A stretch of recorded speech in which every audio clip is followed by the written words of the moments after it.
लेकिन दुख की बात यह है कि हम एक दूसरे का साथ नहीं देते। मकरूज ज़हनी अजियत का शिकार है। 3 दिन है ना ईद के, तो एक जोड़े से भी गुजारे जा सकते हैं, एक से भी। अक्सर लोग तो वैसे ही ईद की नमाज़ पढ़ के सो जाते हैं, और जो बेदार भी हैं वो भी कपड़े बदल करके जानवर के ज़िबा में मशगूल हैं। हमने इस ईद पे कोशिश करनी है कि हमारी गली में, हमारे मोहल्ले में, हमारे दाएं बाएं थोड़ा सफ़र करें, बच्चों को देखें, सरकारी स्कूल से निकलते बच्चों को देखें, मसाजिद मदारस से निकलते बच्चों को देखें। हम ना एक एक दो दो का साथ दें। मैंने जुमे में अमीर लोगों से कहा था कि कुर्बानियाँ करनी तो है ही, तो तुम तो सारा साल गोश्त खाते हो। क्या आपको बताऊं कि हम उस वतन में रहते हैं जहाँ फ्रिज और फ्रीज़र बड़ी से पहले ज़्यादा बिकते हैं। फ्रिज नहीं ले आओ, बड़ी ले आओ, चूँकि गोश्त सेव करना है, सारा साल भी तो मिलता है ना अमीरों। मैंने तो कहा था उस गांव में ले जाओ जहाँ कुर्बानी कोई नहीं कर रहा, ज़िबा ही वहाँ जाके कर लो। थोड़ी सी गुंजाइश बनाएं अपने दिलों में। ये ज़रूरी नहीं कि सामने वाला आपका शुक्रिया भी अदा करे, अपने घरों में थोड़ा हौसला कनात लाएं। हज़रत आयशा सिद्दीक़ा रज़ी अल्लाह तआला अन्हा फरमाती हैं, ऐसा नहीं था कि हमारे घर के अंदर माल नहीं आता था, अल्लाह के फजल से बड़ा कुछ आता था, लेकिन फरमाती हम इसार कर दिया करते थे। हुजूर का मिजाज इसार कर देने का है। याद रखना, शम्मा से अगर कई शम्मे जल जाएं तो इसकी रोशनी में कभी कमी नहीं आती। हज़ारों दिए भी जल जाएं तो ये दिए मांद नहीं पड़ते। महंगाई बड़ी ज़ोर की हो गई, गरीब आदमी की आजमाइश बढ़ गई। हमेशा महंगाई से गरीब लोग मुतासिर होते हैं। अमीरों की तो चीज़ें महंगी हो जाती हैं, वो तो सिंगल उन्होंने जमा की होती हैं, महंगी होती हैं तो डबल में बेचते हैं। गरीब पिसता है। लेकिन दुख की बात यह है कि हम एक दूसरे का साथ नहीं देते। मकरूज ज़हनी अजियत का शिकार है। 3 दिन है ना ईद के, तो एक जोड़े से भी गुजारे जा सकते हैं, एक से भी। अक्सर लोग तो वैसे ही ईद की नमाज़ पढ़ के सो जाते हैं, और जो बेदार भी हैं वो भी कपड़े बदल करके जानवर के ज़िबा में मशगूल हैं। हमने इस ईद पे कोशिश करनी है कि हमारी गली में, हमारे मोहल्ले में, हमारे दाएं बाएं थोड़ा सफ़र करें, बच्चों को देखें, सरकारी स्कूल से निकलते बच्चों को देखें, मसाजिद मदारस से निकलते बच्चों को देखें। हम ना एक एक दो दो का साथ दें। ये जितनी सियासी जमातें काम कर रही हैं, जिनकी हुकूमत थी, जिनकी है, पता नहीं कल किसकी आएगी, मैं तो ज़ाती तौर पर इनसे पूरा मायूस हूँ। मुझे तो नहीं लगता कि जितने लोग आज तक हुकूमत कर चुके हैं, बार बार आते हैं या पिछली हुकूमत गई है, इनके पास कोई प्लान ही नहीं है। ये तो बेचारे एक दूसरे की टांगें खींचने के अलावा ना कुछ कर सके हैं, ना उम्मीद है कुछ करेंगे। लेकिन गरीब की तकलीफ़ बढ़ गई है। मेरे पास 20 लोग आते हैं, आते तो वो दुआ का कहने हैं, आते तो सिर्फ ये बताने हैं कि इस मुश्किल में हूँ, दुआ करना। लेकिन दोस्तों, लोगों की बातें सुन के बड़ी तकलीफ़ होती है। हम क्या किसी की मदद कर सकते हैं? हमारे लिए तो मदारस चलाने मुश्किल हैं, लेकिन लोग अजियत का शिकार हैं।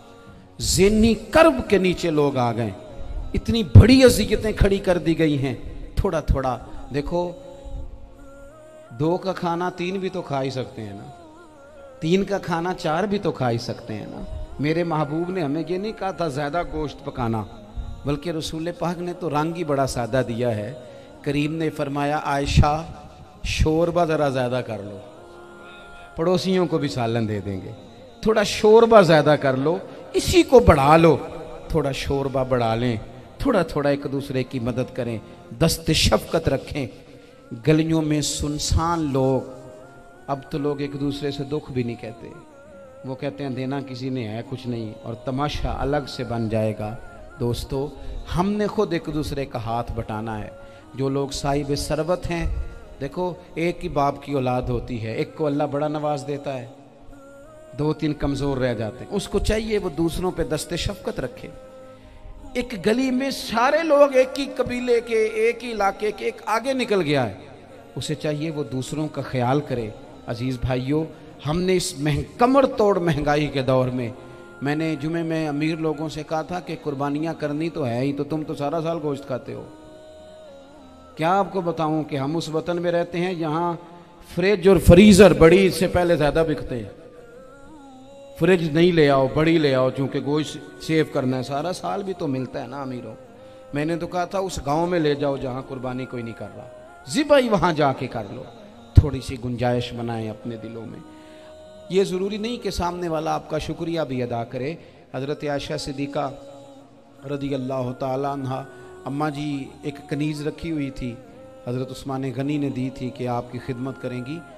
तो वो कनीज़ कहती है कि अम्मा जी तो मेरी भी रोटियां पका देती थी, वो तो मेरे लिए भी खाने का एहतमाम कर देती थी, लेकिन कोई दरवाजे पे अगर मांगने आता तो हज़रत आयशा सिद्दीक़ा मुझे कहती इसे खैरात दे आओ।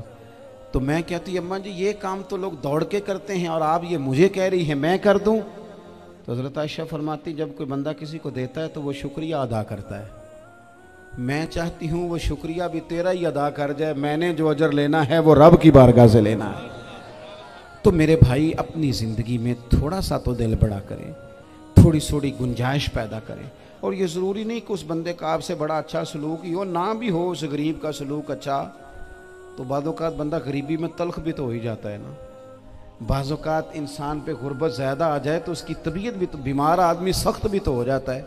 तो मेरी आपसे ये गुजारिश है कि ये जो दिन चल रहे हैं वो हमारे यहाँ हमारे हुक्मरान कहते हैं मज़ीद सख्त फ़ैसले करने पड़ेंगे। वो मैंने कहा तुम्हारे लिए तो आसान है, इसलिए कि तुम तो जिस दफ्तर में बैठ के फ़ैसला करते हो उसकी तो बत्ती कोई नहीं जाती, तुम्हें क्या पता हो, वहाँ तो एसी भी 1 मिनट के लिए बंद नहीं होता। ये तो उससे पूछो बाप से कि जो ईद से पहले अपनी बीवी से मशवरा कर रहा है कि ईद आ गई है, अगर बेटी के घर कपड़े ना भेजे तो उसकी सास बातें करेगी। ये छोटी ईद गुजरी थी ना, तो हमारे यहाँ कुछ लोग समझते हैं कि सखावत सिर्फ रमज़ान में ही करनी है, और रमज़ान में सवाब ज़्यादा है, वरना राशन वंडन वाले लोग को ईदों बाद भी भूख लग दीजिए, ईद के बाद भी उसी तरह ही गरीब के साथ पेट होता है, लेकिन तवज्जो नहीं। एक तो ज़ौक़ इल्म पैदा करें, एक अपने घर में इत्मीनान का माहौल लाएं। तीसरी गुजारिश ये है कि महंगाई और सख्ती के इस दौर में अपने मुसलमान भाइयों का, अजीज़ों का, अहले मोहल्ला का हाथ बटाएं, प्यार करें। तो मेरे अजीज़, अगर लोगों को मसाइल का पता चले तो सैकड़ों घर बच जाएं तबाह होने से, बड़े बड़े घर बच जाएं, लेकिन मसाइल नहीं आते। मेरे पास मसला पूछने के लिए कुछ लोग आ गए तो 4-5 साल का बच्चा भी था जिसके वालिद ने गुस्से में अपनी बीवी को 3 तलाकें दी थी। तो छोटा सा बच्चा, कपड़े भी फटे पुराने, और हालत बता रही थी कि गरीबी है। तो जब मैंने मसला बताया कि 3 तलाकें हो गई हैं तो वापस जाने लगे, तो बच्चा मुझसे कहता है, देहाती आदमी तो कहने लगा मौलवी साहब मेरी अम्मा ते नानी कहनी असन पूछ के आई आप कि हुण असीं लहदा ही रहना है। तो उस बच्चे की नौनिहाल की वो कैफियत देखी तो मैं रो पड़ा। मैंने कहा यार ये बच्चा बेचारा माँ बाप के होते हुए ये यतीमों जैसी ज़िंदगी गुजारेगा क्योंकि बाप ने तलाक दे दी। किस तरह मसाइल नहीं बताए लोगों को, तालीम से आगाह ही नहीं किया। और इसमें बहुत बड़ा जुल्म है उन लोगों का भी जो जनाजे पे खड़े होके तो कह देते हैं, मेरी तरह के लोग, अच्छे उलमा की बात नहीं करता, वो कह देते हैं देखो जिन लोगों को जनाजा नहीं आता, भैया आपने किस दिन इशा के बाद क्लास लगाई थी जनाजा सिखाने की? ये तो आपने कह दिया लोगों को कुरान जी ठीक नहीं आता।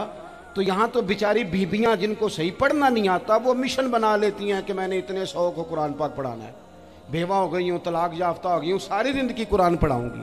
हम क्यों ये मिशन नहीं बनाते, क्यों इस तरफ सफ़र नहीं करते? एक तो दीनी मालूमात में, दीनी उलूम में अपने आप को लगाएं और ज़ौक़ पैदा करें कि जो चीज़ें मुझे नहीं आती मैंने वो सीखनी है, जो मामलात मुझे नहीं आते मैंने उनकी तरफ सफ़र करना है। एक तो अपना ये मिजाज बनाएं। और जब आप दीनी उलूम सीखते हैं तो पता है कौन सा मंजर कायम होता है? मंजर वो बनता है कि हज़रत अबू हुरैरा भी दीन सीखा करते थे, हज़रत अब्दुल्ला इब्न उमर भी असहाबे सुफ़ा में रहा करते थे, हज़रत अनस बिन मालिक भी रहा करते थे। और ऐसा मंजर बनता है कि हज़रत सैयदा खतीजतुल कुबरा रज़ी अल्लाह तआला अन्हा फरमाती हैं, सैयदा फातिमा हुजूर की गोद में बैठी होती थी और नबी पाक से बातें पूछती थी और हुजूर उन्हें बता रहे होते थे। सैयदा आयशा हुजूर से दीन की बातें पूछती। चौथा हिस्सा हमारी फ़िक़्ह के उसूल हज़रत फातिमा की, हज़रत आयशा सिद्दीक़ा की मरवियात पर मबनी है। अगर हमारी बच्चियां छोड़ दें डाइजेस्ट पढ़ना, छोड़ दें इधर उधर की मूवी देखना, और वो किताब व सुन्नत पर आ जाएं, तो बहुत सारे मसाइल ऐसे हैं जो उलझने से पहले ही सुलझे हुए हों। दीनी तालीम का मिजाज और ज़ौक़। और दूसरी आयत करीमा मैंने तिलावत की, अल्लाह करीम ने कुरान मजीद में फरमाया, या अय्युहल्लज़ीना आमनू कू अनफुसकुम व अहलीकुम नारा, ऐ ईमान वालों खुद भी दोज़ख की आग से बचो और अपने घर वालों को भी बचाओ। ओ वालिद, वो माँ जो बच्चों को भूख से बचाने के लिए मेहनत करती है, उनको मायूसी से बहुत सारे माँ बाप ऐसे होते हैं जिनके पास कपड़े लेने के पैसे नहीं होते ईद पे। क्यों? अजान शुरू होगी जी। अजीज़ भाई, जिस तरह हम अपने बच्चों को देखें, बहुत सारे माँ बाप के पास गुंजाइश नहीं होती, लेकिन इस नीयत से कि बच्चों के दिल टूट जाएंगे, ईद पे कैसे गुजारा करेंगे, मुश्किल से भी कपड़े ख़रीद के देते। इस तरह हम अपने बच्चों को भूख से, प्यास से, मायूसी से बचाते हैं। इस तरह हमारे रब ने हमारे ज़िम्मे लगाया है कि तुम अपने बच्चों को कोशिश करो दोज़ख की आग से बचाने की। हज़रत उमर फ़ारूक रदी अल्लाह ताला अन्हु ने अर्ज़ किया था, या रसूल अल्लाह सल्लल्लाहु ताला अलैहि वसल्लम, इस आया करीमा का माना क्या है? तो महबूब करीम अलैहिस्सलाम ने फरमाया, उमर, जिन चीज़ों का अल्लाह तुम्हें हुक्म देता है, तुम अपने घर वालों को उन चीज़ों का हुक्म दो। जिन चीज़ों से रब रसूल तुम्हें मना करते हैं, अपने घर वालों को उनसे रोको। अपने घर के अंदर निफाज़े दीन करने की कोशिश करो। मेरे भाई, बहुत ज़्यादा आजमाइश है हमारे घरों में, बेचैनियाँ हैं, इज़्तिराब है, बच्चों में सख्ती है, बहन भाई एक दूसरे के साथ लड़ते हैं, मिजाजों में तलखी आ गई। क्यों भला? इसलिए कि माँ बाप को जो बेहतरीन किरदार और जो हसीन तरीका घर में अपनाना चाहिए था, बच्चे तकरीर बाहर से सुनते हैं लेकिन वो फॉलो अपने माँ बाप को करते हैं। अगर माँ बाप में हौसला हो, सब्र हो, इत्मीनान हो, खुददारी हो, थोड़े पर गुजारा करने का मिजाज हो। देखे ना, आज डिप्रेशन है, टेंशन है, पैनिक्स अटैक्स हैं, बड़ी सारी चीज़ें आ गई हैं। क्यों भला? सब्र नहीं, तहम्मुल नहीं, बुर्दबारी नहीं। आजमाए। एक दिन एक बच्चा मेरे पास आ गया मदरसे का और आके वो रोने लगा। मेरे घर वाले कहने लगे, खाना छोड़ दें, पहले इसकी बात सुन ले। मैंने कहा, पुत्र क्या हुआ? किसी ने मारा है? किसी उस्ताद ने? कहने लगे, नहीं हजरत, घर फ़ोन किया था तो मेरी अम्मा और अब्बा की लड़ाई हो रही है। बच्चा कांप रहा है, टांगे कांप रही हैं। मैंने कहा, क्या हो क्या गया तुम्हें पुत्र? लड़ाई हो रही है तो घरों में हो ही जाती है। कहने लगे, नहीं, आपको पता नहीं, वो बड़ा सख्त लड़ते हैं। मेरे वालिद जब मेरी वालदा को मारने के लिए आगे बढ़ते हैं तो हम सारे चारपाइयों के नीचे छुप जाते हैं। हमें खौफ आता है, वो मंजर खतरनाक होता है। ये कौन तकलीफ दे रहा है अपने बच्चों को? यहाँ बैठे, हमारे यहाँ मीलों दूर रहते थे उसके घर वाले, तो वो तकलीफ में था, तो घर में क्या कैफियत होगी? अगर हौसला हो, सब्र हो, कनात हो, अल्लाह के दिए हुए थोड़े रिस्क पर हमें राजी रहना आता हो, हमारे घरों में सुकून आए, इत्मीनान आए। हम जो ज़िंदगी बड़ी खुशी खुशी गुजार सकते हैं, हमारे मिजाजों का लालच, हमारी तबीयतों की बेराह रवी, हमारी झूठी अना का बुत, उन सारी चीज़ों को ख़त्म कर देता है। अपनी ज़िंदगी के अंदर अगर हम वो किरदार अपने बच्चों को दें, जिस किरदार में मोबाइल भी हो, जिसमें गाड़ी भी हो, जिसमें पैसे भी ला के अब्बा दराज में रखता हो, लेकिन वालिद का घर में मुसल्ला भी मौजूद हो, उसकी कोई तस्बीह भी हो, वो ये भी कहता हो कि खुदा ने अपने फजल से आज 5,000 दिया है तो इसमें 1,000 गरीबों का भी है, इसमें थोड़ा सा मैंने अल्लाह की रिजा के लिए भी रखा है। अगर कोई मुश्किल आ जाए तो वो बाप और माँ को सब्र करता हुआ देखते हो। अगर एक बाप कर बात करे तो दूसरा बर्दाश्त करता हो। खुदारा अपनी औलादों को इस अजियत का शिकार न करो। अपने घरों के अंदर वो खुददारी, वो प्यार, वो वक़ार, वो मोहब्बत, वो अंदाज। आप थके हुए हैं, कोई शक नहीं, आप बहुत सारे मसाइल का बाहर शिकार होंगे, कोई शक नहीं, लेकिन आप बाहर से थक के आए हैं। और अगर आप बाहर अपनी फैक्ट्री के मालिक हैं और दफ्तर के बड़े हैं तो घर में भी तो आप बड़े हैं ना। आपकी माँ भी तो इंतज़ार कर रही है, उसने भी तो दुखड़ा सुनाना है ना आपको। आप ये देखिए कि आपके बच्चे भी तो इंतज़ार कर रहे हैं, वो चाहते हैं कि अब्बा आके बैठे तो हम उनके सीने पे चढ़ के थोड़ा खेलें।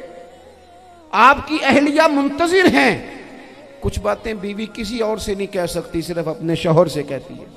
लेकिन वो तो आते ही जलाल में आ गए साहब। वो कहने लगे तू बड़ी नालायक है, मैं थका मांदा आया हूं और तूने मुझे कहानी सुना दी है। वो उस खातून से शिद्दत के साथ पेश आने लगे। मेरे रसूल पाक की हयात नूर को देखो, हज़रत उम्मे ऐमन हुजूर की रज़ाई वालदा हैं, उनकी भी खिदमत हो रही है। हज़रत हलीमा सादी आ रही हैं तो खिदमत हो रही है। हज़रत अब्बास हुजूर के चचा हैं तो करीम फरमाते हैं मेरे चचा हैं बाप की जगह पे। हुजूर दोस्त अहबाब सहाबा गुलामों सब के साथ प्यार कर रहे हैं। 9 अज़वाजे मुतहरात हैं घर के अंदर। और कैफियत ये है कि हुजूर सिर्फ उनकी ज़रूरतों का ही ख्याल नहीं करते, ख्वाहिशात का ही ख्याल नहीं करते, बल्कि मेरे करीम का तरीका यह है कि कोई बंदा आज बोल क्या रहा है, वो कहाँ खड़ा है, आज उसके जुमले किस तरह के हैं, उसका लहजा किस तरह का हो गया है और उसे ठीक कैसे करना है। महबूब इसका ख्याल फरमाते, तवज्जो करते। मैं कहता हूं कि हम सबको शौक आया है आराम करने का। मैं सुबह 11 बजे से पहले अपने घर से निकल आया था और ये वक्त आ गया है और रात को खुदा जाने किस वक्त घर पहुंचना है। कई दफ़ा कैफियत ये होती है कि गाड़ी से उतरते हैं तो फिर दिल करता है कि कोई उठा के चलाए ना कभी। इसके बावजूद बहुत सारे लोग नाराज़ रहते हैं कि हमसे मिल के नहीं गए, फ़ोटो नहीं खिंचवा के गए, फलानी जगह चाय नहीं पी के गए।